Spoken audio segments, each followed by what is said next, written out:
জালিয়াতি, সেখানে বিহার যোগ আসছে, উঠে আসছে চোপড়া। আমরা তো বারবার বলছি ট্যাবের বিষয়টা হাইলি টেকনিক্যাল, অ্যাডমিনিস্ট্রেশন বলতে পারবে। যেটা দেখানো হচ্ছে এটা কেলেঙ্কারি অমুক তমুক, বিষয়টা সেরম নয়, এটা একদম একটা সাইবার ক্রাইম। যুগের সঙ্গে নতুন নতুন অপরাধ আসে, আগে এইগুলো ছিল না, এই সিস্টেমগুলো ছিল না, তো এবার নতুন সিস্টেম চলছে তাই নতুন অপরাধ এসেছে। জামতাড়া গ্যাং, সেটা একটা একটা নির্দিষ্ট জায়গায় সারা দেশে হ্যাক করে যাচ্ছে।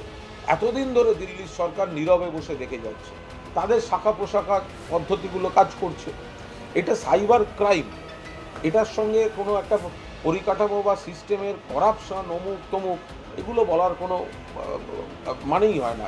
অন্যায় ক্রাইম, এটা একটা ক্রাইম। একটা যুগের সঙ্গে যেমন এই এই এই নেট, ডিজিটাল দুনিয়া, আইটি, এর যেমন ডেভেলপমেন্ট হয়েছে, এর ফাঁক দিয়ে এই সাইবার ক্রাইম বলে শব্দটারও জন্ম হয়েছে।